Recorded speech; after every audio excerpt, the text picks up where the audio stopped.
Hey guys, what's going on? Taft here. Welcome to Speed Tips from my garage in the classroom. Today's 129. Let's talk about the difference between motor learning and power development. Okay, and the reason I'm choosing these two is because sometimes I think we get confused as to what one we should be programming, and when we really don't know why. We don't understand why. So if I have an athlete that has incredible timing and their legs turn over really good, but they just can't push hard enough. They just seem to lack power, like they're just not going anywhere. Well, then what I'm going to do is I'm going to probably use some kind of strategy. It could be a sled, could be a band. So I'm going to give them something where their rate of force and their time under tension is a little bit longer. So they're learning to push through a greater range of motion. Okay, we're going to increase motor unit recruitment, going to give them more horsepower, bigger engine. That's what we want. So I could be working, like a lateral movement, a lateral run step. I could be working acceleration this way. I could be working on, some deceleration, a hip turn, move, anything I want. Okay, but understand when I do that, when I include this, I am not necessarily improving motor learning as the game-like skill.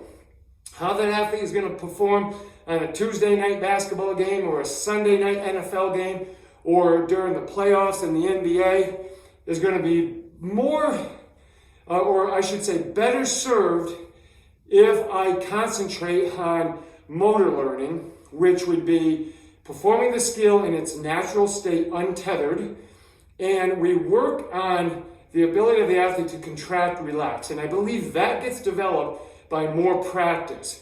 As I do it more and I do it more, and the motor program, the motor pattern gets solidified, it myelinates better, and it becomes very smooth. There's no confusion in that pathway. It doesn't have, or uncoordinated patterns because everything is very smooth. So that train travels down the track straight ahead, smooth, right through that nerve, that nerve in the firing pattern. That's what I'm looking for.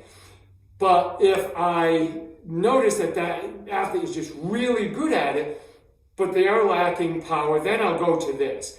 And I would say a lot of times in the case like of an elite athlete, they're probably pretty good at their specific patterns, but over time they lose a little bit maybe of elasticity or power development. So the strategy would be go to that. As where your younger, newer athletes to a newer skill, if you go and you add power to them, well, you're actually delaying the contract, relax response that's needed for the athlete to be efficient and quick in that pattern. That ability to turn over really fast. Because remember, if I push, this side right here is contracting like crazy to move me. This side of my leg should be relaxing. Soon as I've completed that part of the gait, that push, now this side helps pull me in. This side has to relax. The more I practice that, the brain eventually says, okay, I get it. Now I know what you want me to do. You want me to relax when you're trying to pull in real quick, and you want me to contract when you're trying to push. So those are things that have to be trained over time, and we need repetitions for it. That's learning. That's motor learning.